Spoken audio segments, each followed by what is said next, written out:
Every one எல்லாரும் எப்படி இருக்கீங்க? இன்னைக்கு என்னென்ன சென்டென்சஸ் டெய்லி யூசிங் சென்டென்ஸ் சீரீஸ்ல இந்த வீடியோவில் பார்க்க போறோம் அப்படின்னா, இன்னைக்கு ஓவரா தூங்கிட்டேன் அதான் லேட் ஆயிடுச்சு அப்படின்னு சொல்றத I overslept today that's why I am late அப்படின்னு சொல்லலாம். ஐ எம் ஓவர் ஸ்லெப்ட் அப்படின்னா ரொம்ப தூங்கிட்டேன், ஓவரா தூங்கிட்டேன் அப்படின்னு சொல்றத ஐ ஓவர் ஸ்லெப்ட்னு சொல்லுவேன். உனக்கு என்ன வேணும்? உனக்கு என்ன வேணும்?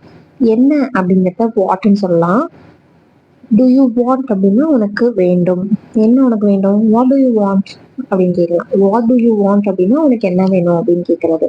நான் இதற்காக மிகவும் வருந்துகிறேன்.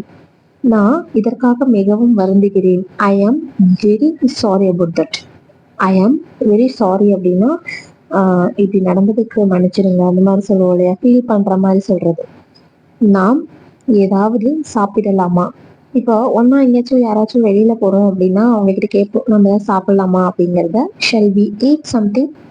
ஷெல் வி ஈட் சம்திங் அப்படின்னா நம்ம ஏதாச்சும் சாப்பிடலாமா அப்படின்னு கேட்கறது. ஒரு ரிக்வஸ்ட்லாம் கேட்கறதுன்னு வைங்களேன். ஷெல் வி ஈட் அப்படின்னா ஏதாவது சாப்பிடலாமா அப்படின்ட்டு பொலைட்டா கேட்போம் இல்லையா, அந்த மாதிரி கேட்கறது.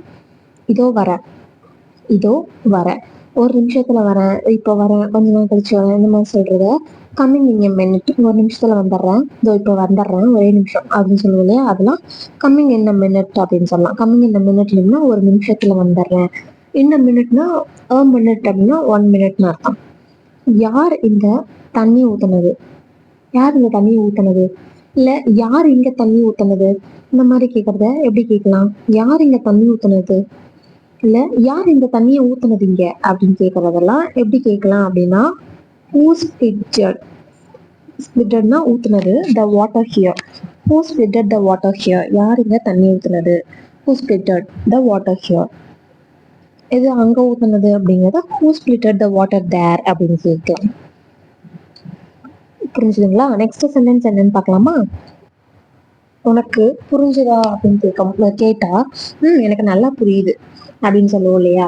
நல்லா புரியுது, எனக்கு நல்லா புரிஞ்சுது, எனக்கு புரியுது அப்படின்னு சொல்றத எப்படி சொல்லலாம்? எனக்கு நல்லா புரியுது. I got it. I got it அப்படின்னா எனக்கு தெரிஞ்சிருச்சு, புரிஞ்சிருச்சு, இந்த மாதிரி சொல்றத ஐ காட் இட் அப்படின்னு சொல்லலாம். ஐ காட் இட்னா நீங்க சொல்ல வரதை நான் புரிஞ்சுக்கிட்டேன், நீங்க சொல்ல வரதை எனக்கு புரிஞ்சிருச்சு, இந்த மாதிரி சொல்றது. எனக்கு ஞாபகப்படுத்து. மேக்ஸிமம் ஆஃப் த பர்சன்ஸ் வந்து நம்ம ஃபோன் பண்ணி கால் பண்ணி ஏதாவது வாங்கிட்டோம்னா ஞாபகப்படுத்தணும், இல்லைன்னா சொல்லணும். அதை ரிமெம்பர் மீ அப்படின்னு சொல்லலாம். ரிமெம்பர் மீ அப்படின்னா எனக்கு திருப்பி சொல்லு, ஞாபகப்படுத்து, இந்த மாதிரி சொல்றத ரிமெம்பர் மீ. நான் பேசுறது உனக்கு கேக்குதா? நான் பேசுறது உனக்கு கேக்குதா அப்படின்னு சொல்லுவோம் இல்லையா. ஸோ இது எப்படி சொல்லலாம்? நான் பேசுறது உனக்கு கேக்குதா. சிம்பிள். இதை எப்படி சொல்லலாம் அப்படின்னா, am I audible? அதாவது நல்லா கேக்குதா, ஆடிபிளா இருக்கா, வாய்ஸ் ஆடியபிளா கேட்பாங்க இல்லையா, அது மாதிரி நான் பேசுறது கேக்குதா அப்படிங்கிறது am I audible? am I audible to you? நான் பேசுறது கேக்குதா, இப்படி கேட்கறது. ஹோப் உங்களுக்கு இந்த சென்டென்சஸ்லாம் ரொம்பவே யூஸ்ஃபுல்லாக இருக்கும்னு நினைக்கிறேன். அண்ட் டே டு டே லைஃப்பில் நீங்கள் இப்படி பேசுகிறத இங்கிலீஷில் பேசினாலே இங்கிலீஷ் ஆட்டோமேட்டிக்காக வந்துடும். Stay tune for next video. மறக்காமல் சேனலை சப்ஸ்கிரைப் பண்ணி உங்கள் சப்போர்ட்டை சேனலுக்கு கொடுங்க. அது எனக்கு இன்னும் அடிஷ்னல் மோட்டிவேஷனாக இருக்கும் நான் மேலும் மேலும் வீடியோஸ் போடுறதுக்கு. அண்ட் நிறைய பேர் நிறைய சஜஷன் சொல்லியிருக்கீங்க. நான் கண்டிப்பாக அப்கமிங் வீடியோஸில் அப்லோட் பண்ணுறேன். டாடா பாய். சேனலை சப்போர்ட் பண்ணுங்கள்.